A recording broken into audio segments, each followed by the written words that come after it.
యెషయా గ్రంథము 28వ అధ్యాయము. త్రాగుబోతులకు ఎఫ్రాయిమీయుల అతిశయ కిరీటమునకు శ్రమ, వాడిపోవచ్చున్న పుష్పం వంటి వారి సుందర భూషణమునకు శ్రమ, ద్రాక్షారసము వలన కూలిపోయిన వారి ఫలవంతమైన లోయ తల మీదనున్న కిరీటమునకు శ్రమ. ఆలకించుడి, బల పరాక్రమములు గలవాడొకడు ప్రభువుకు ఉన్నాడు. ప్రచండమైన వడగండ్లను, ప్రచండమైన జలముల ప్రవాహమును, ప్రచండమైన వరదయు కొట్టివేయినట్లు ఆయన తన బలము చేత పడద్రోయేవాడు. త్రాగుబోతులకు ఎఫ్రాయిమీయుల అతిశయ కిరీటము కాళ్ళతో త్రొక్కబడను. ఫలవంతమైన లోయ తల మీదనున్న వాడిపోవు పుష్పం వంటి దాని సుందర భూషణము వసంతకాలము రాకమునుపు పండిన మొదటి అంజూరపు పండువలే అగును. దాని కనుగొనువాడు దాన్ని చూడగానే అది వాని చేతిలో పడిన వెంటనే అది మింగివేయబడును. ఆ దినమున సైన్యములకు అధిపతియగు యెహోవా శేషించిన తన ప్రజలకు తానే భూషణ కిరీటముగా నుండును, సౌందర్యము గల మకుటముగా నుండును. ఆయన న్యాయపీఠం మీద కూర్చుండు వారికి తీర్పు తీర్చ నేర్పు ఆత్మగాను, గుమ్మమునొద్ద యుద్ధమును పారగొట్టు వారికి పరాక్రమము పుట్టించు వాడుగాను ఉండును. అయితే వీరును ద్రాక్షారసము వలన సొక్కి సోలుదురు, మద్యము వలన తత్తర పడుదురు. యాజకులేమి ప్రవక్తలేమి అందరూ మద్యము వలన సొక్కి సోలుదురు. ద్రాక్షారసము వారిని మింగివేయుచున్నది, మద్యము వలన తత్తర పడుచున్నారు. దర్శనము కలిగినప్పుడు సోలుదురు, తీర్పు తీర్చు కాలమున తత్తర పడుదురు. వారి భోజనపు బలలన్నీ వాంతితోనూ కల్మషములతోనూ నిండి ఉన్నవి, అవి లేని చోటు లేదు. వాడు ఎవరికి విద్య నేర్పును, ఎవరికి వర్తమానము తెలియజేయును? తల్లి పాలు విడిచిన వారికా, చన్ను విడిచిన వారికా? ఆజ్ఞ వెంబడి ఆజ్ఞ, ఆజ్ఞ వెంబడి ఆజ్ఞ, స్తోత్రము వెంబడి సూత్రము, సూత్రము వెంబడి స్తోత్రము, కొంత ఇచ్చట కొంత అచ్చట చెప్పుచున్నాడని వారనుకొందురు. నిజమే, అలసిన వారికి నెమ్మది కలుగజేయుడి, ఇదే నెమ్మది ఇదే విశ్రాంతి అని చెప్పినవాడు నత్తివారి పెదవుల చేతను అన్య భాషతోనూ ఈ జనులతో మాట్లాడుచున్నాడు. అయినను వారు విననొల్లరైరి. కావున వారు వెళ్ళి వెనుకకు మొగ్గి విరుగబడి చుక్కుబడి పట్టుబడుదురు.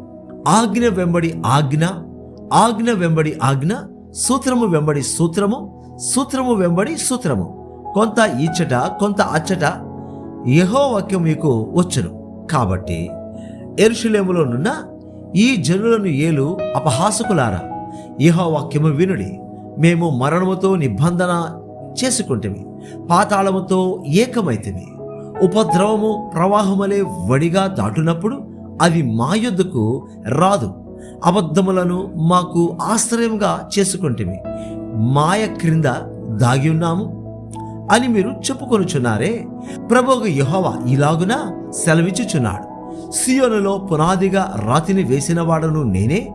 అది పరిశోధింపబడిన రాయి, అమూల్యమైన తలరాయి, బహు స్థిరమైన పునాది అయిన మూలరాయి ఉన్నది.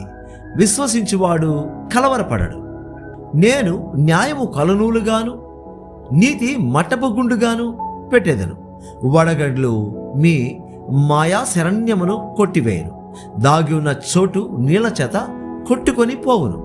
మరణముతో మీరు చేసుకునే నిబంధన కొట్టివేయబడును. పాతాళముతో మీరు చేసుకొనిన ఒడంబడిక నిలువదు. ప్రవాహమలే ఉపద్రవము మీదుగా దాటునప్పుడు మీరు దాని చేత త్రొక్కబడిన వారగదురు. వచ్చునప్పుడెల్లను అది మిమ్మను ఈడ్చుకొని పోవును. ప్రతి ఉదయము, ప్రతి పగలు, ప్రతి రాత్రి అది వచ్చును. ఇట్టి ప్రకటన గ్రహించుట వలన మహాభయము పుట్టును. పండుకొరుడుకు మంచము పొడుగు చాలదు, కప్పుకొరుడుకు దుప్పటి వెడల్పు చాలదు. నిజముగా తన కార్యమును, తన ఆశ్చర్యమైన కార్యమును చేయుటకు, అపూర్వమైన తన కార్యము నొనరించుటకు ఆయన పెరాజీము అను కొండ మీద లేచినట్లు యెహోవా లేచెను. గిబియోను లోయలో ఆయన రేగినట్లు రేగును. మీ బంధకములు మరి బిగింపబడుకున్నట్లు పరిహాసకులై యుండికొడి. భూమి అనంతటా నాశనము ఖండితముగా నియమింపబడెను. ప్రభువును సైన్యములకు అధిపతియునగు యెహోవా వలన నేను దాని సమాచారము వింటిని. చెవియొగ్గి నా మాట వినుడి, ఆలకించి నేను పలుకునది వినుడి. దున్నువాడు విత్తుటకు నిత్యము తన పొలము దున్నునా, అతడు దుక్కి పెళ్ళలు నిత్యము బద్దలగొట్టునా, అతడు నేల సదును చేసిన తరువాత నల్ల జీలకర్ర చల్లును, తెల్ల జీలకర్ర చల్లును. గోధుమలు వరుసగా విత్తును, ఎవలను తానేర్పరచిన చెనిలో చల్లును. దాని అంచున మిరప మొలకలు వేయును గదా. వాని దేవుడే తగిన క్రమము వానికి నేర్పియున్నాడు. ఆయన వానికి ఆ పని బోధించుచున్నాడు. సేద్యగాడు నల్ల జీలకర్ర పదును గల యంత్రము చేత నూర్చడు, బండి చక్రములను జీలకర్ర మీద నడిపింపడు గాని కర్ర చేత నల్ల జీలకర్రను, చువ్వ చేత జీలకర్రను దుళ్ళగొట్టును గదా. మనుష్యులు గోధుమలు గాలిపగా దాని నలుచుదరా, సేద్యగాడును ఎల్లప్పుడు దాని నూర్చుచుండడు. ఎల్లప్పుడూ అతడు బండి చక్రమును గుర్రములను దాని మీద నడిపించుచుండడు, దాని నలుపడు కదా. జనులు సైన్యములకు అధిపతగు యెహోవా చేత దాన్ని నేర్చుకొందరు. ఆశ్చర్యమైన ఆలోచన శక్తి, అధిక బుద్ధియు అనుగ్రహించువాడు ఆయనే. యెషయా గ్రంథము 29వ అధ్యాయము. అరీయేలుకు శ్రమ. దావీదు దండు దిగిన అరీయేలు పట్టణమునకు శ్రమ. సంవత్సరం వెంబడి సంవత్సరము గడవనీయుడి, పండుగలను క్రమముగా జరుగనీయుడి. నేను అరీయేలును బాధింపగా దుఃఖమును విలాపమును కలుగును. అందుచేత అది నిజముగా నాకు అగ్నిగుండమగును. నేను నీతో యుద్ధము చేయుచు నీ చుట్టూ శిబిరము వేయుదును, నీకెదురుగా కోట కట్టి ముట్టడి దిబ్బ వేయుదును. అప్పుడు నీవు అణపబడి నేల నుండి పలుకుచుందువు. నీ మాటలు నేల నుండి ఒకడు గుసగుసలాడునట్లుండను. కర్ణ పిశాచి స్వరము వలె నీ స్వరము నేల నుండి వచ్చును. నీ పలుకు ధూళిలో నుండి గుసగుసలుగా వినబడును. నీ శత్రుల సమూహము లెక్కకు ఇసుక రేణులంత విస్తారముగా నుండును. బాధించు వారి సమూహము ఎగిరిపోవు పొట్టు వలె నుండను. హఠాత్తుగా ఒక్క నిమిషములోనే ఇది సంభవించను. ఉరుముతోను భూకంపముతోను మహాశబ్దముతోను సుడిగాలి తుఫానులతోనూ దహించు అగ్ని జ్వాలలతోనూ సైన్యములకు అధిపతియగు యెహోవా దాని శిక్షించును. అరీయేలుతో యుద్ధము చేయు సమస్త జనుల సమూహమును దాని మీదను దాని కోట మీదను యుద్ధము చేయువారును దాని బాధపరచు వారందరూ రాత్రి కన్నా స్వప్నమలే ఉందరు. ఆకలి కొన్నవాడు కలలో భోజనం చేసి మేల్కొనగా వాని ప్రాణము తృప్తి పడకపోయినట్లును, దప్పికొనిన వాడు కలలో పానము చేసి మేల్కొనగా సొమ్మసిల్లిన వాని ప్రాణము ఇంకను ఆశగొని ఉన్నట్లును సియోను కొండ మీద యుద్ధము చేయు జనముల సమూహమంతటికి సంభవించను. జనులారా తేరి చూడుడి, విస్మయముందుడి, మీ కండ్లను చెడగొట్టుకొనుడి. గుడ్డివారగుడి, ద్రాక్షారసము లేకయే వారు మత్తులయున్నారు, మద్యపానము చేయకయే తులుచున్నారు. యెహోవా మీ మీద గాఢ నిద్రాత్మను కుమ్మరించి ఉన్నాడు. మీకు నేత్రములుగా ఉన్న ప్రవక్తలను చెడగొట్టి ఉన్నాడు. మీకు శిరస్సులుగా ఉన్న దీర్ఘదర్శులకు ముసుగు వేసి ఉన్నాడు. దీనినంతటిని గూర్చిన ప్రకటన గూఢమైన గ్రంథ వాక్యముల వలె ఉన్నది. ఒకడు నీవు దయచేసి దీని చదువుమని చెప్పి అక్షరములు తెలిసిన వానిని అప్పగించును. అతడు అది నా వలన కాదు, అది గూఢార్థముగా ఉన్నదని చెప్పును. మరియు నీవు దయచేసి దీని చదువుమని చెప్పి అక్షరములు తెలియని వానికి దానిని అప్పగించును. అతడు అక్షరములు నాకు తెలియవు అనును. ప్రభు ఇలాగూ సెలవిచ్చున్నాడు, ఈ ప్రజలు నోటి మాటతో నా యొద్దకు వచ్చుచున్నారు, పెదవులతో నన్ను గనపరచుచున్నారు గాని తమ హృదయమును నాకు దూరము చేసుకొని ఉన్నారు.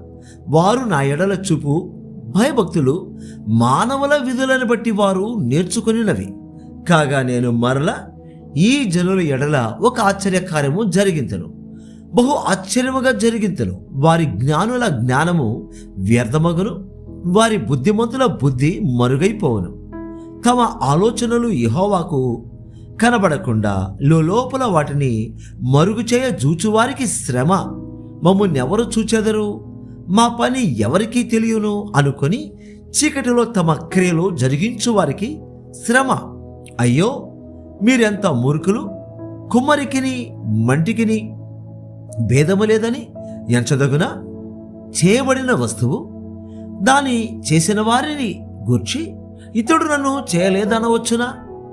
రూపింపబడిన వస్తువు రూపించిన వాని గూర్చి ఇతనికి బుద్ధి లేదనవచ్చునా? ఇకను కొద్ది కాలమైన తర్వాతనే గదా లెబానోను ప్రదేశము ఫలవంతమైన పొలము వనమని ఎంచబడును. ఆ దినమున చెమిటివారు గ్రంథవాక్యములు విందరు. అంధకారము కలిగినను గాఢాంధకారము కలిగినను గ్రుడ్డివారు కన్నులార చూచెదరు. యెహోవా యందు దీనులకు కలుగు సంతోషము అధికమగును. మనుషులలో భేదలు ఇశ్రాయేలు యొక్క పరిశుద్ధ దేవుని యందు ఆనందించెదరు. బలాత్కారులు లేకపోదురు, పరిహాసకులు నశించెదరు. కీడు చేయ యత్నించుచు ఒక్క వ్యాజ్యమును బట్టి ఇతరులను పాపులనుగా చేయుచు గుమ్మములో తమను గద్దించువారని పట్టుకొనవలనని ఉరి నొడ్డుచు మాయ మాటల చేత నీతిమంతుని పడద్రోయి వారు నరకబడదురు. అందుచేతను అబ్రహామును విమోచించిన యెహోవా యాకోబు కుటుంబమును గూర్చి ఇలాగు సెలవిచ్చుచున్నాడు. ఇక మీదట యాకోబు సిగ్గుపడడు, ఇక మీదట అతని ముఖము తెల్లబారదు. అతని సంతానపు వారు తమ మధ్య నేను చేయు కార్యమును చూచినప్పుడు నా నామమును పరిశుద్ధపరచుదురు. యాకోబు పరిశుద్ధ దేవుని పరిశుద్ధపరచుదురు. ఇశ్రాయేలు దేవునికి భయపడుదురు. చంచల బుద్ధి గలవారు వివేకులగుదురు, సణుగువారు ఉపదేశమునకు లోబడుదురు. యెషయా గ్రంథము 30వ అధ్యాయం. యెహోవా వాక్యుదే, లోబడని పిల్లలకు శ్రమ, పాపమునకు పాపము కూర్చుకున్నట్లుగా వారు నన్ను అడుగక ఆలోచన చేదురు. నా ఆత్మ నేమింపని సంధి చేసుకొందురు. వారు నా నోటి మాట విచారణ చేయక ఫరో బలము చేత తమ్మును తాము బలపరుచుకొనుటకు ఐగుప్తు నీడను శరణజొచ్చుటకు ఐగుప్తులకు ప్రయాణము చేదురు. ఫరో వలన కలుగు బలము మీకు అవమానకరమగును. ఐగుప్తు నీడను శరణజొచ్చుట వలన సిగ్గు కలుగును. యాకోబు వారి అధిపతులు సోయనులో కనబడినప్పుడు వారి రాయబారులు హానేసులో ప్రవేశించినప్పుడు వారందరూ తమకు అక్కరకు రాక ఏ సహాయమునకైనను ఏ ప్రయోజనమునకైనను పనికిరాక సిగ్గును నిందయు కలుగుజేయు ఆ జనుల విషయమై సిగ్గుపడుదురు. దక్షిణ దేశములనున్న క్రూర మృగములను గుర్చిన దేవోక్తి. సింహములను పాములను తాపకరమైన మిడునాగులు నున్న మిక్కిలి శ్రమ బాధలు గల దేశము గుండా వారు గాడిద పిల్లల వీపుల మీద తమ ఆస్తిని, ఒంటిల వీపుల మీద తమ ద్రవ్యములను ఎక్కించుకొని తమకు సహాయము చేయలేని జనమనొద్దకు వాటిని తీసుకొని పోదురు. ఐగుప్తు వలని సహాయము పనికి మాలినది, నిష్ప్రయోజనమైనది. అందుచేతను ఏమీ చేయక ఊరకుండు గప్పాలమారి అని దానికి పేరు పెట్టుచున్నాను. రాబో దినములలో చిరకాలము వరకు నిత్యము సాక్ష్యార్థముగా నుండినట్లు నీవు వెళ్ళి వారి ఎదుట పలక మీద దీన్ని వ్రాసి గ్రంథములో లిఖింపుము.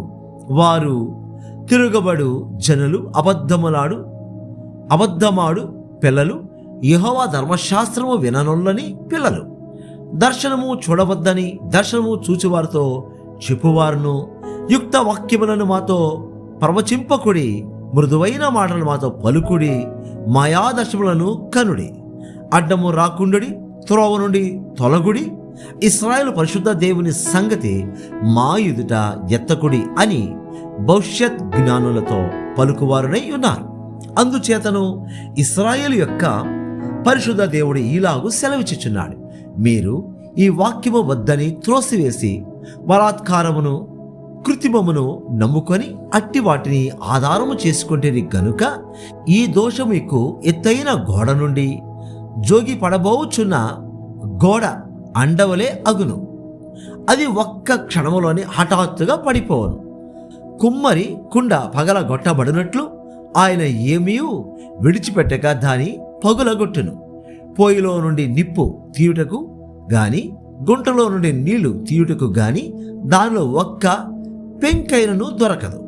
ప్రభువును ఇశ్రాయేలు యొక్క పరిశుద్ధ దేవుడునగు యెహోవా ఇలాగు సెలవిచ్చుచున్నాడు: మీరు మరలి వచ్చి ఊరకుండుట వలన రక్షింపబడెదరు. మీరు ఊరకుండి నమ్ముకొనుట వలన మీకు బలము కలుగును.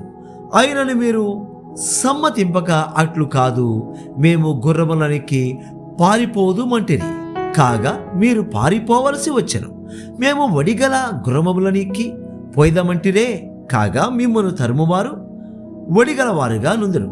మీరు పర్వతం మీద నుండు కొయ్యవలెను, కొండ మీద నుండు జెండావలెను అగు వరకు ఒకరి గద్దింపునకు మీలో 1000 మంది పారిపోయేదరు. 5 గద్దింపునకు మీరు పారిపోయేదరు. కావున మీ యందు దయ చూపవలనని యెహోవా ఆలస్యము చేయుచున్నాడు. మిమ్మల్ని కరుణింపవలనని ఆయన నిలువబడి ఉన్నాడు. యెహోవా న్యాయము తీర్చు దేవుడు. ఆయన నిమిత్తము కనిపెట్టుకొని వారందరూ ధన్యులు. సియోనులో యెరూషలేములోనే యొక్క జనము కాపురముండను. జనమ, నీవికని మాత్రము కన్నీళ్లు విడువవు. ఆయన నీ మొర విని నిత్యముగా నిన్ను కరుణించును. ఆయన నీ మాట వినగానే నీకు ఉత్తరమిచ్చును. ప్రభువు నీకు శ్లేషాన్న పానములనిచ్చును. ఇక మీదట నీ బోధకులు దాగి ఉండరు. నీవు కన్నులారా నీ బోధకులను చూచెదవు. మీరు కుడి తట్టైనను ఎడమ తట్టైనను తిరిగినను ఇదే త్రోవ, దీనిలో నడువుడి అని నీ వెనుక నుండి యొక్క శబ్దము నీ చెవులకు వినబడను. చెక్కబడిన మీ వెండి ప్రతిమల కప్పును, పోతపోసిన మీ బంగారు విగ్రహముల బట్టలను మీరు అపవిత్రపరతురు. హేమలని వాటిని పారవేయుదురు. లేచి పొమ్మని దానితో చెప్పుదురు. నీవు నీ భూమిలో విత్తుటకు నీ గింజలకు కావలసిన వాన ఆయన కురిపించును. భూమి రాబడి అయిన ఆహార ద్రవ్యమిచ్చును. అది విస్తార సార రసములు కలదై యుండను. ఆ దినమున నీ పశువులు విశాలమైన గడ్డి బేళ్లలో మేయును. భూమి సేద్యము చేయు ఎడ్లును లేదా గాడిదలను చేటతోనూ జల్లెడతోనూ చిరిగి జల్లించి ఉప్పుతో కలిసిన మేత తినును. గోపురములు పడు మహాహత్య దినమున ఉన్నతమైన ప్రతి పర్వతం మీదను ఎత్తైన ప్రతి కొండ మీదను వాగులను నదులను పారును. యెహోవా తన జనుల గాయము కట్టి వారి దెబ్బను బాగుచేయి దినమున చంద్రుని వెన్నెల సూర్యుని ప్రకాశములే ఉండును. సూర్యుని ప్రకాశము 7 దినముల వెలుగు ఒక్క దినమున ప్రకాశించినట్లుండును. ఇదిగో కోపముతో మండుచు దట్టముగా లేచు పొగతో కూడినదై యెహోవా నామము దూరం నుండి వచ్చుచున్నది. ఆయన పెదవులు ఉగ్రతతో నిండి ఉన్నవి. ఆయన నాలుక దహించు అగ్ని జ్వాల వలె ఉన్నది. ఆయన ఊపిరి కుతికలలోతు వచ్చు ప్రవాహమైన నది వలె ఉన్నది. వ్యర్థమైన వాటిని చెదరగొట్టు జల్లెడతో అది జనములను గాలించును. త్రోవ తప్పించు కళ్ళెము జనుల దవడలలో ఉండను. రాత్రి యందు పండుగ నాచరించినట్లుగా మీరు సంగీతము పాడుదురు. ఇశ్రాయేలులకు ఆశ్రయదుర్గమైన యెహోవా యొక్క పర్వతమునకు పిల్లను గ్రోవి నాదముతో ప్రయాణము చేయవారికి కలుగునట్టి హృదయ సంతోషము కలుగును. యెహోవా నా ప్రభావము గల స్వరమును వినిపించును. ప్రచండమైన కోపముతోనూ దహించు జ్వాలతోనూ పెళపెళయను గాలివాన వడగండ్లతోనూ తన బాహు వాలుట జనులకు చూపించును. యెహోవా దండముతో అశ్షూరును కొట్టగా అది ఆయన స్వరము విని భీతినొందును. యెహోవా అశ్షూరు మీద పడవేయు నియామక దండము వలని ప్రతి దెబ్బ తంబుర సితారాల నాదముతో పడును. ఆయన తన బాహువును వాని మీద ఆడించుచు యుద్ధము చేయును. పూర్వము నుండి తోపెతు సిద్ధపరచబడి ఉన్నది. అది మొలకు దేవతకు సిద్ధపరచబడి ఉన్నది. లోతుగాను విశాలముగాను ఆయన దాని చేసినాడు. అది అగ్నియు విస్తార కాష్టములను కలిగి ఉన్నది. గంధక ప్రవాహములే యెహోవా ఊపిరి దాని రొగులబెట్టును.